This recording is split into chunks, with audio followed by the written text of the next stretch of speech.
आज के इस छोटे से लेक्चर में मैं आप सब लोग के साथ ऑर्गेनिक केमिस्ट्री के सारे रिएजेंट्स डिस्कस करने वाला हूं। अगर आप ऑर्गेनिक केमिस्ट्री में चैंपियन बनना चाहते हैं तो आपको ट्रिपल आर पे काम करना चाहिए। सबसे पहले रिएजेंट्स के बारे में पता होना चाहिए, फिर आपको रिएक्शंस के बारे में पता होना चाहिए कि न्यूक्लियोफिलिक सब्स्टिट्यूशन रिएक्शन है, इलेक्ट्रोफिलिक सब्स्टिट्यूशन रिएक्शन है, एडिशन है, एलिमिनेशन है, किस प्रकार की रिएक्शन है, और आपको रीअरेंजमेंट भी आना चाहिए। तो ये होते हैं ऑर्गेनिक केमिस्ट्री के 3 पिलर, जिसमें से आज एक पिलर पे मैं आप लोगों की नॉलेज को रख दूंगा। और आने वाले जितने भी जेई मेंस के शिफ्ट हैं या फिर जो बच्चा नीट की भी प्रिपरेशन कर रहा है, सारे के सारे रिएजेंट्स इस छोटे से लेक्चर के अंदर मैंने डाल दिए हैं। तो चलते हैं और जानते हैं। सबसे पहले यदि मेरे पास एक PX3 टाइप कोई मॉलिक्यूल है, यानी कि वो एक हैलोजन का सोर्स होना चाहिए। PCl3 ले सकते हैं, PBr3 ले सकते हैं, PI3 ले सकते हैं। आप सारे के सारे अल्कोहल्स को कन्वर्ट कर लेंगे अल्काइल हैलाइड के अंदर। ये जो मैकेनिज्म यूज करता है वो होता है SN2, यानी कि इन्वर्जन होगा। यहाँ पर आप SOCl2 PCl5 को इस्तेमाल कर सकते हैं। ये भी अल्कोहल को अल्काइल हैलाइड में कन्वर्ट कर देता है। साथ ही साथ अगर कार्बोक्सिलिक एसिड के साथ ट्रीटमेंट करवा दिया जाए तो उसको एसिड क्लोराइड में कन्वर्ट कर देता है। HCl ZnCl2 ये लुकास रिएजेंट है। ये क्या है? ये है लुकास रिएजेंट। और साथ ही अगर आपने HX का इस्तेमाल कर लिया, जिसके अंदर जनरली HBr और HI का इस्तेमाल किया जाता है, तो ये अल्कोहल को अल्काइल हैलाइड में कन्वर्ट कर देता है। जो लुकास रिएजेंट होता है वो जनरली SN1 मैकेनिज्म को फॉलो करता है। Cl2 Fe के साथ या फिर FeCl3 के साथ, ये Fe और या फिर FeCl3 क्या करेगा? ये Cl प्लस इलेक्ट्रोफाइल को जनरेट करवाएगा और बेंजीन की जो हाइड्रोजन है वो सब्स्टिट्यूट हो जाएगी। इसके अंदर इलेक्ट्रोफाइल जनरेट हुआ है और आपने एरोमेटिक रिंग के ऊपर सब्स्टिट्यूशन किया है। NaNO2 HCl की प्रेजेंस में यदि आप टेम्परेचर को 0 से 5 डिग्री रखते हैं तो जो नाइट्रोजन होता है वो डायजोटाइज हो जाता है, यानी कि वो Rn2 में कन्वर्ट हो जाता है, Rn2 प्लस में कन्वर्ट हो जाता है। डिपेंडिंग अपॉन अगर आपने HCl का इस्तेमाल किया तो यहाँ पर सॉल्ट Cl माइनस में आ जाएगी। अगर आपने कॉपर के salt CuCl, CuBr, CuCN use कर दिया है, या आप Ki यूज़ करते हैं, पानी यूज़ करते हैं, S3PO2 यूज़ करते हैं, तो CuCl यूज़ करने से डायज़ोनियम का जो कंपाउंड होता है वो क्लोरोबेंजीन में कन्वर्ट हो जाएगा। CuBr यूज़ करने से ब्रोमोबेंजीन में हो जाएगा। CuCN यूज़ करने से बेंजोनाइट्राइल बन जाएगा। Ki यूज़ करने से आयोडोबेंजीन बन जाएगा। H2 यूज़ करेंगे तो फिनॉल बन जाता है। बेंजीन बनाना चाहते हो तो आपको PHN2 प्लस को H3PO2 से रिएक्ट करना पड़ेगा, तो आपको इससे बेंजीन मिल जाता है। फिर आगे चलते हैं दोस्तों। HbF4 या फिर NaBF4 हीटिंग करनी पड़ती है। आप डायज़ोनियम क्लोराइड को फ्लोरोबेंजीन में कन्वर्ट कर सकते हैं। यदि आप AgF या फिर Hg2F2 SbF3 या कोबाल्ट का फ्लोराइड यूज़ करेंगे तो इसे श्वार्ट्ज रिएक्शन कहा जाता है। क्या बोलते हैं? इसे श्वार्ट्ज रिएक्शन कहते हैं। ये अल्काइल फ्लोराइड बनाने का बहुत ही बेहतरीन तरीका है। सोडियम को ड्राई ईथर के साथ यूज़ करो तो जो RX होता है वो RR में, यानी कि वुड्स रिएक्शन है। ये कैसी रिएक्शन है बच्चों? वुड्स रिएक्शन है। फिर NaOH को 623 300 ATM पर अगर आपने रिएक्शन को करवाया है, क्लोरोबेंजीन को फिनॉल में कन्वर्ट कर दिया जाता है। इस प्रोसेस को डॉज प्रोसेस कहा जाता है। क्या बोला जाता है? डॉज प्रोसेस कहते हैं। यदि आपने Br2 FeBr3 यूज़ किया, जो अभी मैंने आपको बताया था पीछे वाली स्लाइड पर भी, ब्रोमिनेशन की जा सकती है बेंजीन की। अगर आपने Cl2 यूज़ किया तो क्लोरीनेशन हो जाएगी। इसमें कौन सी बड़ी बात है? अगर आपने RX का इस्तेमाल किया in the presence of AlX3, याद रखना ये ड्राई होना चाहिए, एनहाइड्रस होना चाहिए, तो अल्काइलेशन हो जाती है बेंजीन की या फिर उसके जो भी डेरिवेटिव आप यूज़ करेंगे बेंजीन का। अकॉर्डिंगली वो ग्रुप जो पहले से लगा हुआ है, जो डेरिवेटिव है, उसकी नेचर कैसी है? एक्टिवेटिंग नेचर है या फिर डीएक्टिवेटिंग नेचर है। यहाँ पर इलेक्ट्रोफाइल R प्लस निकलता है और उस R प्लस को आपको रीअरेंज करना चाहिए, तो इसे बोला जाता है फ्रीडरक्राफ्ट अल्काइलेशन रिएक्शन। क्या बोलेंगे? फ्रीडरक्राफ्ट अल्काइलेशन रिएक्शन। यदि आप यहाँ पे CH3 है, CH3COCl AlCl3 की प्रेजेंस में लेंगे तो असाइलियम कार्बोकेटाइन जनरेट होगा। क्योंकि ये रेजोनेंस से ऑलरेडी स्टेबलाइज्ड है तो इसको हमें कभी भी रीअरेंज नहीं करना होता है और बेंजीन की असाइलेशन हो जाती है। नाइट्रेशन करना चाहते हैं तो आपको नाइट्रेटिंग मिक्सचर यूज करना पड़ेगा, H2SO4 एंड NHNO3। इसमें NO2 प्लस नाम का इलेक्ट्रोफाइल जनरेट होता है। फिर देखते हैं, यदि आपने AlCl3 की प्रेजेंस में एसिटिक एनहाइड्राइड को ले लिया, फिनोल के साथ रिएक्शन करवा रहे हो, तो फिनोल का असाइलेशन हो जाएगा, यानी कि पीएच के साथ O होगा और C double bond O CH3 लग जाएगा। फिर यदि आप H2SO4 की रिएक्शन करवाना चाहते हैं बेंजीन के साथ करवाएंगे तो वहाँ सल्फोनेशन हो जाएगा, तो इसके अंदर जो इलेक्ट्रोफाइल जनरेट होता है वो SO3 जनरेट होता है। आपको अगर चाहिए तो आप H2S2O7 भी यूज़ कर सकते हैं, ओलियम भी यूज़ कर सकते हैं। H2O H2SO4 की रिएक्शन अगर आपने एल्कीन पे करवा दी तो उसे अल्कोहल में कन्वर्ट कर देगा, क्योंकि पहले क्या होना चाहिए ना, कार्बन कार्बन पे एक H यहाँ पर और HSO4 ये जुड़ जाता है और फिर ये हाइड्रोलाइज हो जाकर के H के साथ यहाँ क्या हो जाएगा? OH लग जाएगा। ये वाला ग्रुप यहाँ से चला जाता है। अगर आपने एक्वस KOH की रिएक्शन अल्काइल हैलाइड के साथ करवा दी तो यहाँ एक प्रकार से SN1 SN2 डिपेंडिंग अपॉन आपके पास सब्स्टिट्यूएंट्स कैसे हैं, आर ग्रुप के पास कैसा आरएक्स है, प्राइमरी है, सेकेंडरी है या टर्शियरी है, उसके हिसाब से आप SN1 SN2 चूज कर सकते हैं। जनरली SN2 ही होती है जनरली। ये है हाइड्रोबोरेशन ऑक्सीडेशन रिएक्शन। इसमें हमेशा हमें एंटी मार्कोनिकोव रूल को फॉलो करना है और एल्कीन अल्कोहल में कन्वर्ट हो जाता है और हमेशा हमें टर्मिनल अल्कोहल ही मिलता है, यानी कि लेस हिंडर्ड साइड के ऊपर OH लगता है, टर्मिनल अल्कोहल मिलता है। अगर आपने सोडियम बोरोहाइड्राइड या लिथियम एल्युमिनियम हाइड्राइड की रिएक्शन को स्टडी किया हुआ है तो मैं आपको बताता हूँ। चलो पहले लिथियम एल्युमिनियम हाइड्राइड के बारे में बात करते हैं। सोडियम बोरोहाइड्राइड हो या लिथियम एल्युमिनियम हाइड्राइड हो, एल्डिहाइड और कीटोन दोनों को ही रिड्यूस कर देता है। फिर उसके बाद सीधा सीधा सिर्फ लिथियम एल्युमिनियम हाइड्राइड के बारे में बात करेंगे कि वो एसिड को अल्कोहल में कन्वर्ट कर देता है। नाइट्रो या साइनाइड या आइसोसाइनाइड हो तो उसको अमाइन में कन्वर्ट कर देता है। याद रखना, lithium aluminium hydride is a stronger reducing agent than sodium borohydride. Sodium borohydride सिर्फ और सिर्फ 4 लोगों को ही रिड्यूस करता है। एक होता है एल्डिहाइड, दूसरा होता है कीटोन, फिर होता है एसिड हलाइड होता है और चौथा वो होता है वो वाले सारे RX जो SN2 रिएक्शन दिखाते हैं। H2 निकल या फिर H2 पैलेडियम की प्रेजेंस में आप एल्डिहाइड, कीटोन को या फिर साइनाइड को भी रिड्यूस कर सकते हैं। यदि आपने RMgX को यूज़ किया, ग्रीनार्ड रिएजेंट कहते हैं, एल्डिहाइड हो या कीटोन हो दोनों को ही अल्कोहल में कन्वर्ट कर देते हैं। अगर एल्डिहाइड हो तो प्राइमरी अल्कोहल मिलेगा और अगर कीटोन है तो आपको सॉरी एल्डिहाइड हो तो सेकेंडरी अल्कोहल मिलेगा और कीटोन है तो टर्शियरी अल्कोहल मिलता है। अगर आपने क्यूमीन क्या होता है? क्यूमीन ये है, आइसोप्रोपाइल बेंजीन है। इसके ऊपर यदि आपने ऑक्सीजन का इस्तेमाल किया तो आपको क्यूमीन हाइड्रोजन पेरोक्साइड मिल जाएगा और थोड़ा-सा एसिड डालने से आपको क्यूमीन से फिनॉल मिल जाता है, साथ में एसीटोन निकलता है। इस रिएक्शन का नाम आप मुझे चैट बॉक्स में, कमेंट बॉक्स में बताएँगे इस रिएक्शन का नाम क्या है? इस रिएक्शन का नाम क्या है? सोडियम को अगर आपने अल्कोहल या फिनॉल के साथ रिएक्शन करवाया तो प्रोटिक हाइड्रोजन का टेस्ट होता है, प्रोटिक हाइड्रोजन चली जाएगी, H2 के फॉर्म में निकल जाती है, तो सोडियम एल्कोक्साइड या फिनॉक्साइड बन जाएगा।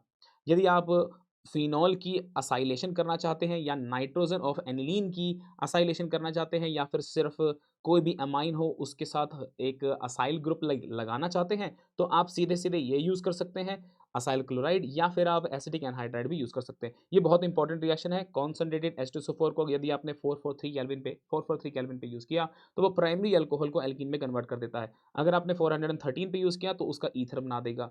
यदि आप लोगों ने 85% H2SO4 H3PO4 का इस्तेमाल किया तो सेकेंडरी को एल्कीन में कन्वर्ट कर देगा और ये इवन मैकेनिज्म से जाता है। H3PO4 आपने अगर यूज़ किया तो टर्शियरी अल्कोहल को एल्कीन में, यानी कि फिर से एक बार इवन हो जाएगा। अल्कोहलिक केवल जो होता है वो हमेशा E2 रिएक्शन को ही प्रेफर करता है, अल्काइल हैलाइड को एल्कीन में कन्वर्ट कर देते हैं। यानी कि अगर आपने ऑक्सीडाइजिंग एजेंट के बारे में बात की तो CrO3 H2SO4 के साथ या सीधे-सीधे H2O के साथ। अगर आपने इसको एनहाइड्रस फॉर्म में यूज़ नहीं किया तो इसे स्ट्रॉन्ग ऑक्सीडाइजिंग एजेंट कहा जाता है। तो स्ट्रॉन्ग ऑक्सीडाइजिंग एजेंट क्या करेंगे? अल्कोहल को एसिड में कन्वर्ट कर देंगे। अगर सेकेंडरी अल्कोहल है तो सेकेंडरी अल्कोहल को हम कीटोन बना करके छोड़ देते हैं। तो आप KMnO4 K2Cr27 एसिडिक मीडियम में यूज़ कर सकते हैं। अगर आपने अपने अल्कोहल को कॉपर या फिर सिल्वर के बर्तन में 573 केल्विन तक हीट किया तो डिहाइड्रोजनेशन रिएक्शन हो जाती है। प्राइमरी अल्कोहल जो होते हैं एल्डिहाइड में कन्वर्ट हो जाते हैं, सेकेंडरी वाले कीटोन में कन्वर्ट हो जाते हैं और टर्शियरी वाले एल्कीन में कन्वर्ट हो जाते हैं। हालांकि टर्शियरी को कोई और कुछ नहीं कर पाता है, जबकि कॉपर या सिल्वर का बर्तन जो होता है वो अल्कोहल को एल्कीन में कन्वर्ट कर देता है। डाइल्यूट HNO3 को अगर आपने फिनॉल के साथ रिएक्शन करवाई तो उससे मोनोनाइट्रेशन प्रोडक्ट मिलता है। अगर आपने कॉन्सन्ट्रेटेड के साथ करवाया तो ट्राई नाइट्रेशन फिनॉल मिलता है। हालाँकि इतनी ज़्यादा ऑक्सीडेशन हो जाती है कि ये पैराबेंज़ोफिनोन में भी कन्वर्ट हो जाता है। Br2 पानी लिया अगर मैंने तो ट्राइब्रोमिनेशन ऑफ फिनॉल हो जाती है, ट्राइब्रोमिनेशन। इससे व्हाइट कलर का प्रेसिपिटेट मिलता है जो कि एक फिनॉल का टेस्ट भी होता है। व्हाइट कलर का प्रेसिपिटेट भी मिलता है। यदि आपने नॉन पोलर सॉल्वेंट यूज़ किया CS2 या फिर CCl4 यूज़ कर लेंगे तो मोनोब्रोमिनेशन ही होगी। ऑर्थो या पैरा प्रोडक्ट मिलता है, जनरली पैरा मेजर मिलता है। अगर आपने कॉल्बेज श्मिट रिएक्शन की स्टडी कर रखी है जो कि मैंने प्रीवियस लेक्चर में भी डाला हुआ है तो फिनॉल को सैलिसिलिक एसिड में कन्वर्ट कर सकते हैं। यदि आपने यूज़ किया है NaOH को और यदि यूज़ किया आपने KOH को तो लिथियम के बाद सोडियम आता है, सोडियम के बाद पोटासियम आता है, पोटासियम इज बिग साइज। अगर KOH यूज़ किया तो पैरा ज़्यादा मेजर बनेगा और अगर NaOH यूज़ किया तो ऑर्थो ज़्यादा मेजर प्रोडक्ट बनता है। ये रिएक्शन का नाम मुझे आप चैट बॉक्स में बताएँगे, इस रिएक्शन का नाम क्या है? ये CHCl3 और NaOH की प्रेज़ेंस में हम यहाँ पर एक कार्बीन को जनरेट करते हैं जिसका नाम है CCl2। और एक क्वेश्चन मेरा ये है, आप लोग से मुझे ये बताएँगे कि ये इलेक्ट्रोफाइल है या फिर एक न्यूक्लियोफाइल है? आप मुझे चैट बॉक्स में, कमेंट बॉक्स में बताएँगे। फिनॉल से सैलिसिलडिहाइड बनाने का एक तरीका है। यदि आप फिनॉल से बेंज़ीन बनाना चाहते हैं तो ज़िंक डस्ट डालिए, फिनॉल की जो ऑक्सीजन है वो ज़िंक खा जाएगा। अगर आप फिनॉल से बेंज़ोक्विनोन बनाना चाहते हैं तो आप Na2Cr27 H2SO4 की प्रेज़ेंस में या फिर एयर से ही फिनॉल ऑक्सीडाइज़ हो जाता है।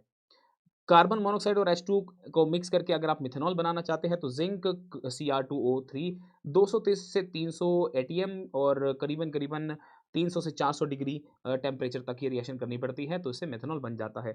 इन्वर्टेज क्या होता है? जो सुक्रोज को ग्लूकोज और फ्रक्टोज में कन्वर्ट कर देता है, ये एंजाइम है। ज़ाइमेज क्या होता है? ग्लूकोज को या फ्रक्टोज को इथेनॉल में कन्वर्ट कर देता है, फर्मेंटेशन रिएक्शन है।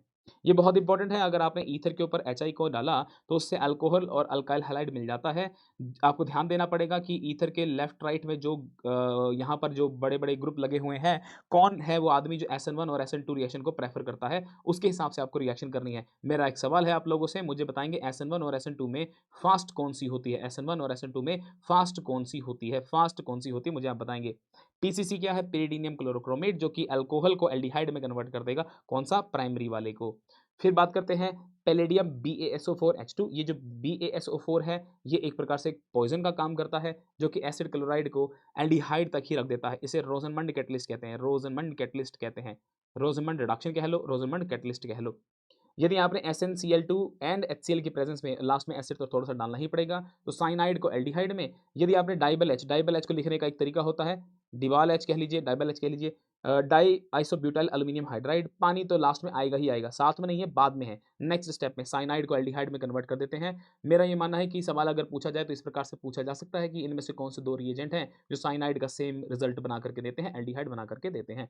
जो डाइबल H होता है, डाइबल H 4-5 लोगों पर काम करता है, 4 लोगों पर ही काम करता है। जानते हैं वो कौन-कौन से हैं? एक तो एस्टर को वो निपटाता है, एसिड को वो निपटाता है, acid, ester, acid halide and cyanide, ये 4 लोगों के साथ ही ये रिएक्शन करता है। ये 4 ही लोगों के साथ रिएक्शन करता है एंड याद रखना, ये एक ही हाइड्राइड देगा, एल्डिहाइड को फर्दर रिड्यूस नहीं करता है। ये बाद में अल्कोहल नहीं बना देना, मत बनाना, एल्डिहाइड तक रुक जाना। CrO2Cl2, अगर आपने टॉल्विन लिया, टॉल्विन को एल्डिहाइड कर सकते हैं, इसका भी मुझे आप रिएक्शन का नाम बताएँगे चैट बॉक्स के अंदर। आपने CrO3 और साथ में एसिटिक एनहाइड्राइड का इस्तेमाल किया, तो इससे भी टॉल्विन से बेंज़ल्डिहाइड बनाया जा सकता है। यदि आपने Cl2 का इस्तेमाल किया लाइट की प्रेजेंस में, तो उससे आप बेंजीन के जो बाहर ग्रुप लगा हुआ है, जैसे कि टॉल्विन है, टॉल्विन के इस कार्बन को आप कन्वर्ट कर सकते हैं CH Cl2 में। बाद में अगर आपने इसको हाइड्रेशन किया, यानी कि H2O डाला या फिर KOH डाल दिया, NaOH डाल दिया, तो उससे बेंज़ल्डिहाइड बन जाएगा, PHCHO बन जाता है। बहुत ही बेहतरीन तरीका है ये बेंज़ल्डिहाइड बनाने का।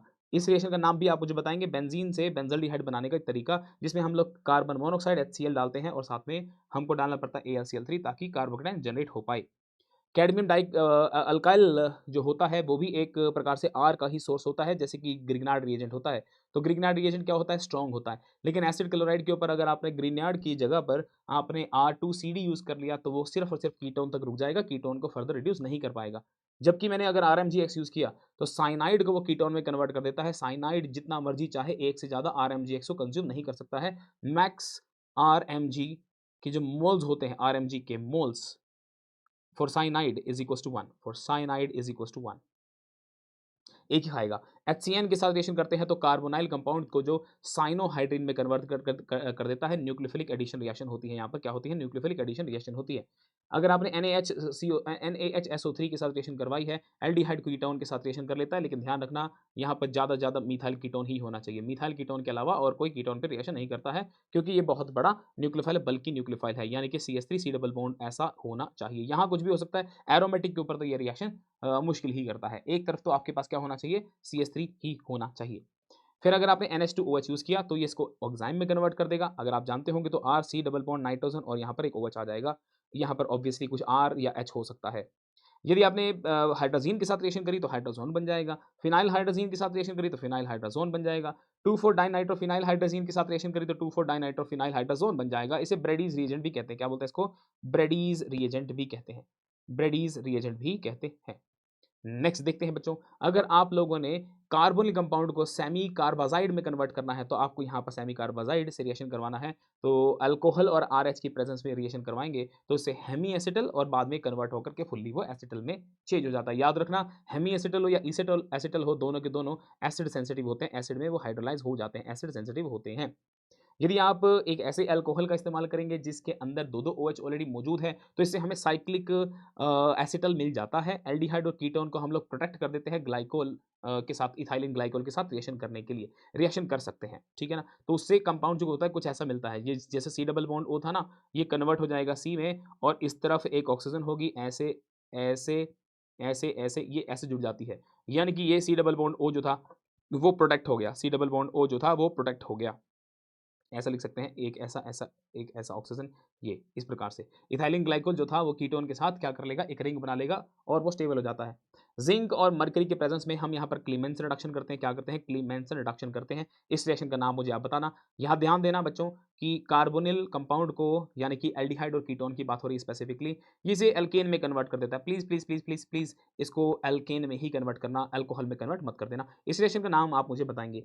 केमिनोफोर को अगर आपने बेसिक मीडियम में या फिर K2Cr27 को एसिडिक मीडियम में या HNO3 को यूज किया तो ये कीटोन को भी मिक्सचर ऑफ कार्बोक्सिलिक एसिड में कन्वर्ट कर देता है प्रोलॉन्ग्ड ऑक्सीडेशन के चलते। इसे पॉपऑफ्स रूल्स के हिसाब से हम लोग कन्वर्ट करते हैं कि carbon C double bond O जो होगा वो किसके, कौन से वाले R के साथ जाएगा। अगर आप टॉलन टेस्ट स्टडी करना चाहते हैं तो इसे अमोनियकल सोल्यूशन ऑफ सिल्वर नाइट्रेट कहा जाता है। तो इसके अंदर जो रिएक्टिव स्पीशीज होती है वो Ag2 होती है। अगर ये रिएक्शन दिखाता है पॉजिटिव तो इससे सिल्वर मिरर टेस्ट बन जाता है। यदि हम यहाँ पर एक कॉपर सल्फेट ले लें और साथ में रोशल सॉल्ट डाल दें। रोशल सॉल्ट क्या होती है, पोटासियम सोडियम टार्ट्रेट होता है। फिर उसके अंदर जो रिएक्टिव स्पीशीज होती है बच्चों वो CuO होती है। CuO होती है CuO होती है जो कि कन्वर्ट हो जाएगी Cu2O के अंदर। जो Cu2 होती है वो प्रेसिपिटेट हो जाता है, ये रेड कलर का होता है। बिल्कुल ऐसा होता है जैसे कलर का मैंने पेन यूज़ किया हुआ है। ऐसा लगता है जैसे ईंट हो, पत्थर हो, या फिर आप कह सकते हैं अगर कोई आदमी पान खा के थूक देता है तो बिल्कुल वैसा सा ही कलर होता है। फिर NaOHI2 ये आयोडोफॉर्म होता है। आयोडोफॉर्म टेस्ट कौन दिखाता है, जनरली आपके पास C डबल बॉन्ड O होना चाहिए इस प्रकार से, या फिर आपके पास कुछ ऐसा एक अल्कोहल होना चाहिए जो कि under oxidation condition methyl alcohol होना चाहिए जो इसको ऑक्सीडाइज करके इसमें कन्वर्ट कर दे। एक ऐसा आदमी जो आयोडोफॉर्म टेस्ट एक ऐसा टॉलरेंस टेस्ट दिखाने वाला एकमात्र ऐसा एसिड होता है जिसका नाम होता है फॉर्मिक एसिड। एक ऐसा अकेला एसिड है जो ये टेस्ट दिखा देता है। आयोडोफॉर्म टेस्ट जो होते हैं वो 1-2 लोग और होते हैं जो दिखा देते हैं। जैसे कि अगर आपके पास डाइकीटो है, ये वाला 1, 2, 3 1,3 डाइकीटो ये भी दिखा देता है। और साथ ही साथ अगर आपके पास एक एस्टर है तो एस्टर कैसा होना चाहिए, इथाइल एस्टर होना चाहिए। इथेनॉल भी ये टेस्ट दिखा देता है, इथेनॉल भी दिखा देगा, इथाइल एस्टर भी दिखा देगा। 1,3 डाइकीटो वाले मॉलिक्यूल भी tolerance test sorry iodoform test दिखा देते हैं। अगर आप एल्डोल कंडेंसेशन करना चाहते हैं तो आपको NaOH यूज़ करना पड़ेगा या बेरियम हाइड्रोक्साइड यूज़ करना पड़ेगा। मैक्स टू मैक्स 10% यूज़ करते हैं, एल्डोल कंडेंसेशन हो जाएगी। कॉन्सन्ट्रेटेड KOH या फिर NaOH यूज़ करेंगे तो करीबन 50% आपको यूज़ करना पड़ता है, तो कैनिज़ारो रिएक्शन हो जाती है, एक में ऑक्सीडेशन और एक कंपाउंड की रिडक्शन हो जाती है।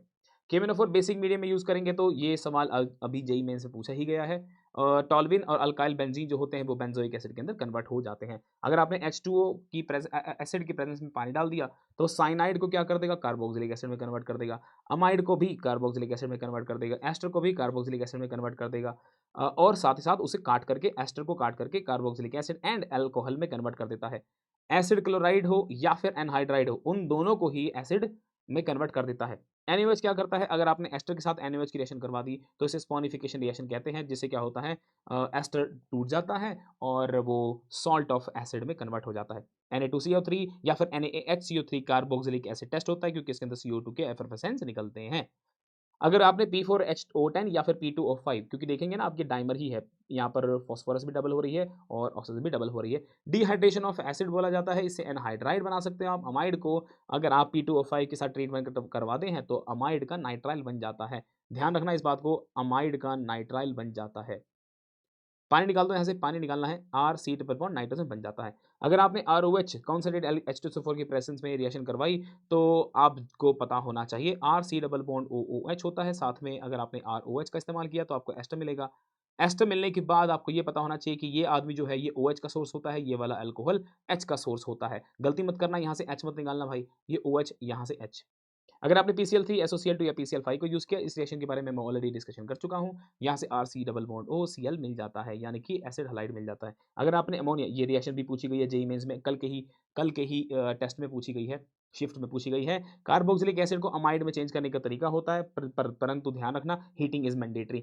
NaOH कैल्शियम ऑक्साइड की रिएक्शन को डीकार्बोक्सिलेशन रिएक्शन कहा जाता है, जो कि कार्बन एनायन मैकेनिज्म से चलती है। जितना ज़्यादा कार्बन एनायन स्टेबल होगा उतनी ही फास्ट रिएक्शन होगी। लिथियम अल्युमिनियम हाइड्राइड जो ऑलमोस्ट सारे के सारे फंक्शनल ग्रुप्स को रिड्यूस कर देता है, except carbon carbon double bond and carbon carbon triple bond.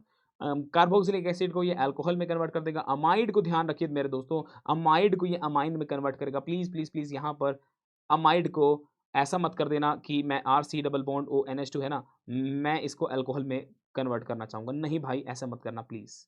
ये मत कर देना, no that's incorrect. HVZ Hell Volhard Zelinsky reaction क्या होती है? अगर आप अल्फा कार्बन पर अगर आपके पास एक ऐसा कंपाउंड है RCH2 है, C डबल बॉन्ड OH है, इसे अल्फा कार्बन कहा जाएगा। इस अल्फा कार्बन के ऊपर आप क्या कर सकते हैं? यहाँ पर हैलोजन लगा सकते हैं, रेड फास्फोरस और Cl2 का इस्तेमाल करके, या फिर आप X2 भी कह सकते हैं।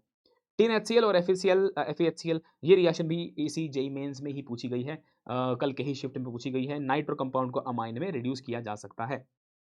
अमोनिया की रिएक्शन अगर आपने अल्काइल हैलाइड से करवा दी तो हॉफमैन एग्जॉस्टिव अल्काइलेशन करवा सकते हैं हम। धीरे-धीरे करते-करते क्वाaternary कंपाउंड बना लेंगे। H2 निकल, H2 पैलेडियम या फिर लिथियम एल्यूमीनियम हाइड्राइड का इस्तेमाल किया जाए अमाइड के ऊपर तो उसे अमाइन में कन्वर्ट कर देगा।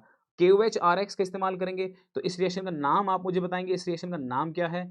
इस रिएक्शन का नाम क्या है? ये प्राइमरी अमाइन बनाने का बहुत ही बेहतरीन तरीका है।